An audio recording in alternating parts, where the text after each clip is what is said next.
to The Y Generation, the show where we discuss and debate the topics relevant to our generation.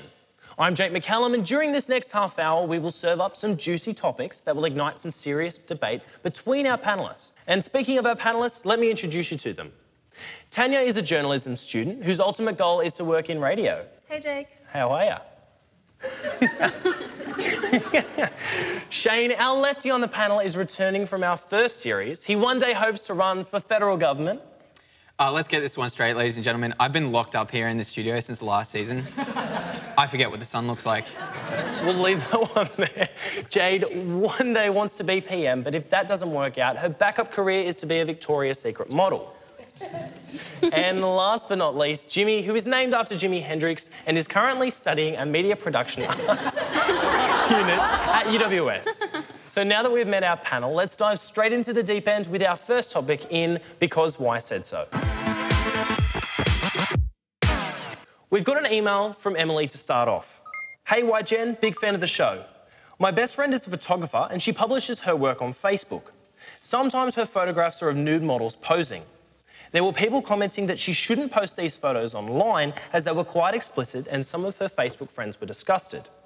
Can explicit photos or pornography be considered as art? I'm sure there are some guys out there who are hoping it does. So, Tanya, what do you think? Absolutely not. I think that porn has a very specific purpose in society, and the people who watch porn do not do it to view it in an artistic in an artistic manner. Okay. I think that it's a kind of an excuse for men to, look at their girlfriends and say, don't worry about it, don't feel threatened, I'm not watching porn, it's just art. I mean, I don't have a problem with pornography in general, but don't try to disguise it. Just be honest, guys, porn is porn. Jimmy, how do you feel? I feel I've got mixed feelings with what she's saying because she's putting the blame on us guys. Not necessarily guys in general. Let me speak. The majority of people that do watch porn are the males, though. No, but she's talking about these unrealistic expectations on women and how men... If you guys made us feel... Oh! How those guys feel... This is going down a dark track. This is... On the YouPorn and the RedTube, if you guys made us feel... I think it's to do with your own self-esteem, personally. Yeah, but what about your self-esteem? How come we got to lie awake and talk to you guys after we're done? Anyhow, now I wouldn't claim myself to be an expert on pornography. No, sorry, on art. But well, that's the thing. Look, all I know about art is art's subjective, right? It's the one medium where it is just utterly subjective. There's no definition of what is art, what isn't. It's really just a real eye of the beholder sort of situation. And, in any form of visual media, there is potential for there to be art. If anyone sees artistic merit in it, suddenly it becomes art. Not because it's created as art, it's how it's seen and how it's interpreted. But I think art is suggestive, whereas pornography has, like I said, has a very specific... As well, so. Extremely suggestive. That's where I got all my moves from. People watch pornography for pleasure, for the erotic side of it, whereas art can be interpreted in so many different ways, and I think that's such a contrast. Don't we look at art for pleasure as well, but I don't think it's a different type of pleasure. Exactly. I think you can differentiate between the two. I don't think there's actually a definite line between pornography and art, because sometimes there are situations where it can be a little bit blurred because there's a naked photo of a woman, etc. But when you have a video of a girl getting smashed from behind, or one way of putting it, or a beautiful sculpture in a museum, obviously you can tell the difference. But hang on a second. All right, now a lot of people say art's crap. Porn's crap. But all right, there's this artist, right? His name's Chris O'Lilly, and he's got artworks up all over New York, and his artwork looks like shit. Not because I think it does, because it is. It's actually elephant crap painted onto canvases. Okay. But this is considered renowned and credited art, and critics have called it masterpieces. So when suddenly this traditional version of art is literally, shit, then really what grounds is there to really compare one medium as being a better form of art than another? Maybe because that medium has a deeper meaning behind it. Artists create art with usually an idea or a concept behind it. They might have said that, oh, maybe this shit is, interpretive of my childhood experience with elephants or something, whereas pornography, what What other meaning? Well, what other maybe- meaning well, would the you big get What are you to? talking about for a second? I'm There's just giving you an heaps of example. thought goes into the construction of porn. I'm telling you now. We're not From the saying lighting. Yeah, So do you ever it's a watch porn production. to No, look but at the it is cinematography? self-expression. Like you're talking about how, you know, what were we talking about before? How these artists have crappy childhoods and stuff. Porn stars have crappy childhoods. That's why they become porn Maybe stars. that idea of the pizza man is just a metaphor for someone aspiring to be something greater. But hey, yeah. like I've seen porn that deserves an Academy Award for cinematography. Like real 12 Years a Slave stuff. I'm sure you have. Maybe without the slavery and the crimes against humanity, but... Okay, guys, let's leave that one there for now. For something that's a little revealing to something even more inviting, parties. We have a Facebook post this time around from James. So my mates and I were talking the other day about how them North Shore kids are pretentious and all that. One thing led to another, and we started making up scenarios where if Sydney's suburbs were people, what would they do at a house party or a club? Is Rudy Hill going to get arrested halfway through the night by the coppers for selling drugs, whilst that blonde babe Mossman would be spraying Auburn with pepper spray? What do you guys think? My mate Damo wants to know. So, Jade, how do you feel about this? Personally, I think regardless of anywhere that you live, if you go to a party, you're going to be doing drugs and alcohol. It's not a specific area that just does drugs and alcohol. It's everywhere, all over Sydney. I've been to parties with models in the eastern suburbs, and I've been to backyard parties where kids are drinking goon off the washing line. Exactly. And it's the same everywhere. People go out with the same intention. They want to get smashed, have some fun. They just want to get drunk, Not that fight I'm each other in condoning the that or anything, streets. but... Well, is this a certain stigma that we just put to certain, you know, kind of cultural areas in Western Sydney? I think or? as humanity, basically as humanity, people find it necessary to put people into groups to understand, like us and others. It's So just stereotypical argument kind of thing? Yeah, it's racism. Yeah. Racism. I think that's okay to a That's what it boils down certain to. Sorry. No, you go. Feel free. No, I just wanted to call everybody racist. Okay. You're more than welcome to continue your point. I think it's okay to a certain extent. If we're talking about individual suburbs in general, say Surrey Hills would all rock up on their vintage fixies and would probably leave unless it was a warehouse party, because house parties are totes mainstream, right? Okay. And if it was Newtown, they'd be in the back fire twirling and probably making some form of art sculpture with bubble wrap and vintage clothing. Sure. Looking like twats. What do you want to hear to this question? Everyone just wants to hear, oh, you know, someone from Penrith will be bashing someone from North Sydney will be ripping someone off, and someone from Auburn will be stabbing someone. Oh, and someone Campbelltown will be bashing, stabbing, and ripping someone off. But that's not what happens at parties. People go to parties to go have a good time, so they bring their best to the party. They bring their way of having fun to it. So if you had a party and everyone from Sydney was there, it'd be going off. You may have some smelly guy from the mountains, but he might bring some wonderful drugs. And you might have someone from North Sydney might come down. He might be a bit pretentious and he might be a bit overdressed, but at the same time, he could bring some awesome music and some awesome drugs. And someone from Penrith, he might be a little bit belligerent, a bit too drunk compared to everyone else, but he's probably brought beer for everyone else, not just himself. So I think people come to parties to show off the best that they all have. Yeah. Okay, well, where are we going to have this? I disagree Where are we going completely. to have the party? Yeah. Let's have the party here. Yeah, right now. Right here? Yeah, you guys want the party here? Yeah! Party! Done! So do you reckon that we should, you know, bring them all together and... Oh, God, no. I don't want to see those people. Okay, Are you kidding me? let's leave that one there for now then. We have to pause for a break, for a brief second, but we'll be back right after the break, so don't leave your seat and check out what social media had to say about our topics.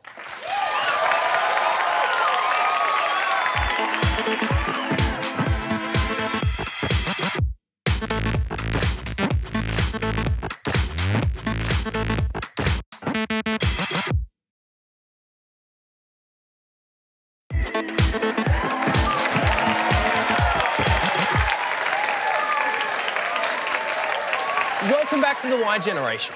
Internet dating is a dating revolution that encourages individuals to connect with each other over the internet.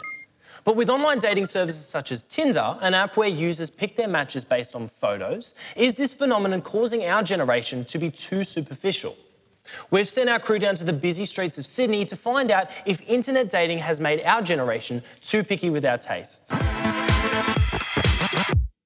I think tastes have always been, to an extent, superficial because our first sense that we use is through our eyes. I think we're more prone to being more narcissistic, and I think it's impacting in a negative way. I find that you're looking into people before you even get to know them, and you're judging people based on a few words on a website, which doesn't really give you a true perspective of what the person's like. It's not the old-fashioned way. I reckon it's just too easy for women to pick. It allows you to be able to find someone that's got the same taste in you, and it makes it easier to go out dating and puts down minimal talk. It makes people really picky. They can just look at someone and be like, yep, no, yes, no, and it's really based on looks. I wouldn't say I'm more picky, I'm just more desperate. Yes, everybody's so picky, man. You can't get a boyfriend these days. I'm fucking single, sexy and free. All I want to meet is someone who is real. It's all about looks now, you know? You can't really judge a person's personality online. There's a shortage of men in Sydney in particular, so, you know, we've got to find them somewhere. We're getting sick of going to the pubs. It's horrible. We're definitely superficial. Okay, Shane, some interesting thoughts, especially the guy in the elephant onesie. What do we think? Adam, what happened? It's been just 1 year and it's just all gone to bits. Internet dating and those apps and things like that, maybe not superficial as much as it makes you particular. Because what it does is you now go into, say, looking for a partner with a checklist. You know what you want going in there, whether you're going to get it or not. And it just makes it so much harder and so much more unrealistic looking for a partner. You have already your own self-made assumptions when you meet someone, and chances are they're not going to meet that imaginary criteria. So. I think what you find, though, is that usually people have that checklist of their ideal mate anyway. I know I do. I don't think internet dating and apps like Tinder and Hot or Not, get Hot or Not. Are you on there? Of course I'm on there. Awesome. No. Yeah, apps like these, they don't really make us superficial. We were already superficial. That's why the word superficial exists, because there were superficial people at one time and we wanted a name for them, so we called them I think our society encourages superficiality, though, where, like, whether you see it in dating apps or even anywhere in the media, like film, TV, it's encouraged. Being attractive is encouraged, and looking for someone based on their appearance is encouraged. So I don't think we're really to blame for that. Is but that we really are. a positive or a negative bug? What's this got to do with it's Tinder? realistic. It's neither. It's not really negative or Obviously, positive. It's just you want to realistic. spend the rest of your life with someone that you're attracted to, and that physically and emotionally and sexually. But, like, going back to the checklist, like, we do have the checklist. That's absolutely right. But what happens when you meet people, say, face-to-face initially, your checklist gets broken down and disregarded, but as you find out other things that you like about the person that you wouldn't have initially thought, because your checklist is flawed to begin with, because you've never tried to test it. And when from the get-go, you're knocking people out on this basis because you're just looking at them on the phone, you know, it cuts out a lot of reality and a lot of, you know, those things that fate really bring to the table. Like the stereo poses? With apps like Tinder, you can also choose whether or not to continue to have a conversation with someone. So if you're not getting along with them, if you don't feel like you can have an intellectual conversation with someone and you want that, I mean, you don't have to. But are we really creating a profile for a long-term, or is this just a short-term fix? Well, that's the thing about Tinder. I don't really think people are looking for long-term relationships on apps like Tinder anyway. They're just looking for sex. Yeah, no, I think they're most definitely looking for sex only. That's why the whole profile is constructed to attract the opposite sex. The men's always so there it's with just their a shirt profile. Off. Yeah, no, it's our ideal image that we've crafted and put up there. People love us, please. Don't you like us? Look at me. They got my tits out. I got my Southern Cross tattoo over here. Look at my abs and my bike. And it certainly weans out some of the people that you definitely wouldn't want to go and date. But if a current affair's anything to go off, next 5 years we're going to have things like, you know, the Tinder serial killer and, like, the Grindr slasher and stuff. Because let's face it, like, for every positive piece of new technology that comes about, negative aspects come creeping out and the real deep and dark stuff. So what's to say in a couple of years you don't have a serial killer going like. They do that already. But that's a human problem. That's us. That's not the technology itself. The technology isn't sentient. It can't make people, can't brainwash people. The people who create the technology can brainwash people. And the people who use the technology can use it to suit their own benefits. And technology like Tinder and all those dating apps. Well, is this an issue that they already found in the US with, like, Craigslist and things like that? Why are we focusing on these kind of profiles when we know that they don't work or they can be dangerous? Because they do work in some cases. Well, I think the most important thing to look at is that Craigslist is still around. No one's gotten rid of it. It hasn't, humanity hasn't deteriorated to the point where we're fighting each other with big sticks. So Close. Close. We've got 3 more years till the next election. Close. Yeah.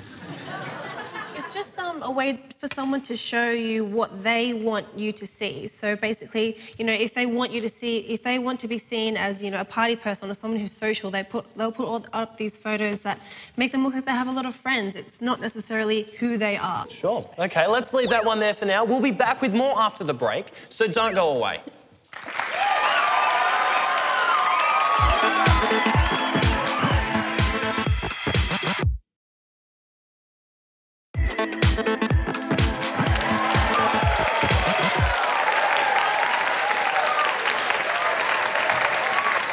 Welcome back to the Y Generation. Next on our agenda, we're going to have to get serious because it's time for Why So Serious? Monogamy is a complicated issue in the 21st century. With less time in our schedules for meaningful relationships and sex being accepted more often as a physical act rather than an intimate connection, are the traditional views of right and wrong becoming blurred? Here's a scenario to kick things off. You're a newlywed and your partner cheats on you with a friend. Would you forgive either of them, and what logic would you use to come to your decision? Shane, how do you feel? It's rare you get a topic on here that is very black and white, but this is it. Like, to be honest, I just cannot see a reason why you would forgive the partner, the best friend especially. I think a lot of burden comes down to the best friend. Like, a best friend is elected family who, whether your endeavours are good, bad, deviant, or like ambitious, your best friend sticks by you for everything and is the one looking out for your interests more than anyone, really. I don't agree with that, actually. I think I would feel more inclined to want to forgive the best friend. I think with the partner, it's pretty obvious that they're not going to be loyal to you in the future. But if you think that, you know, the friendship that you've built with your best friend is worth saving and you want to forgive them, then I think you should definitely try. I think it should definitely be an option. JD, you the forgiving type? Yeah, I think forgiveness is really good, but I don't know how forgiving I would be. Personally, I've actually just been in a relationship where there was a little bit of cheating happening. I was seeing someone and he was seeing 6 other people. Okay. So it doesn't feel good, but I'm not going to sit here and be like super bitter about it or anything like that. You just kind of have to get over it and just not be with that person and find someone better. Yeah, well, I'm not actually monogamous, I'm more of a polygamist slash don't really care. So this question has no bearing on me whatsoever. If my best friend slept with my girlfriend, well, I haven't got a girlfriend to sleep with. I've got a bunch of girls that I sleep with that I don't care about. Wow. Okay. Just a modern Sydney man, isn't Yeah, that's what I am, you know, I'm just... You're an interesting person. Thank you. You're welcome. No, but... Was that a compliment? No, but he was saying before that things are this is a black and white situation. Well, no, it's not. You know, there's not just monogamous relations out there. There's polygamy, and you know, there's polyamorous and polyphonic. Well, I was only talking in terms of like if it was, say, if you were marrying this partner, if this was your dedicated partner, it was a long-term best friend as well. But when you start to go into these other relationships, it really you've got to assess how much esteem you put on like a sexual relationship with partners and things, and how we... It depends on how you find out. If just say, for example, your partner or your best friend came up to you and told you and was really, really apologetic about it and said, look, you know, this is what happened, I'm really sorry, but I want us to be friends and keep our friendship. They lied to you in the first place. What's saying they're not lying to you while they're apologising? Exactly. You don't accidentally have sex with someone. It's not like they were in the bathroom together and they were slipped and, oops, we've had sex. Like, it's premeditated. Like, they've thought about it, they've weighed up the pros, cons. Okay, guys, let's wrap that one up there and move on to our next subject. Teen pregnancy is a big issue. Estimates vary, but it is believed that around 1 in 4 sexually active teenage young women become pregnant by mistake. And about half of all these teen pregnancies end in abortion. The idea of the contraceptive pill being made easily available to teenagers has split opinion polls across Australia.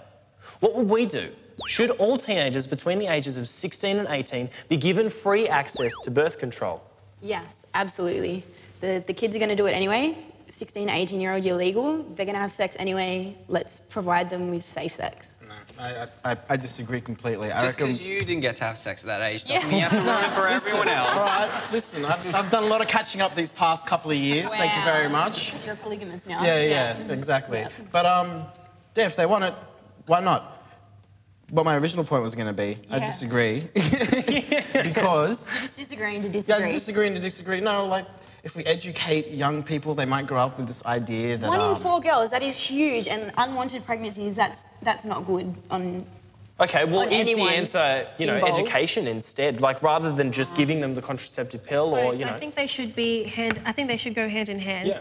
16 to 18-year-olds definitely, because, like Jay said, they are going to do it anyway, but we just need to educate them as well, so they make the right decisions for the future. And it definitely shouldn't be encouraged. It just should be informative and factual. But it's not like, oh, hey, here's a free pill. It's not like more people are going to be like, oh yeah, we get free pill, let's go have more sex. Like, people aren't going to have more sex. Sex education is really unrealistic. You can tell it needs reform. You can tell it's totally 1950s, because it's like, all sex education is at the moment is, you know, if you have sex, you get AIDS. AIDS is bad. It's super You don't want awkward. AIDS. And that's true.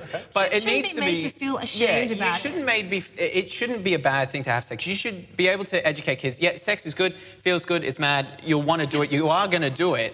But look, there's a lot of responsibility that comes with it. You don't think about it. There's emotional attachment, there's things like pregnancy you have to understand, and really weighing up whether you want to risk that. But with putting age restrictions on things, like, it's like with alcohol. You're not meant to drink till you're 18, but you do anyway.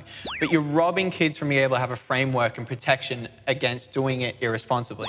Like, you're able to go to a pub, you get kicked out if you're too rowdy, you're cut off the bar if you're going to drink too much. But, you know, as a teenager, you can't go to a pub.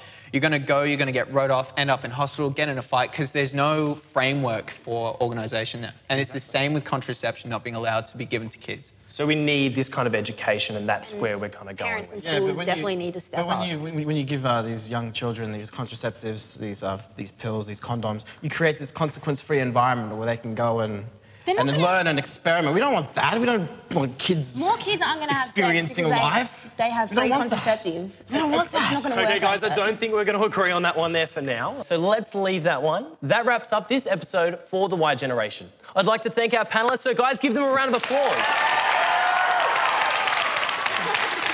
But if there's something that you've got to get off your chest, shout it out on our social media platforms with the hashtag YGenTV.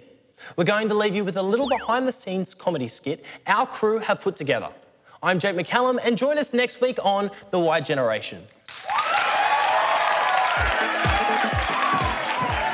I've already told you, cats and dogs is a stupid topic. Sinead, what is wrong with you, Y-Geners? It's not that bad.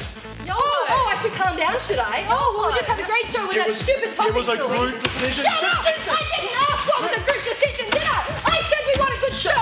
Jesus, everyone liked it. Women, am I right?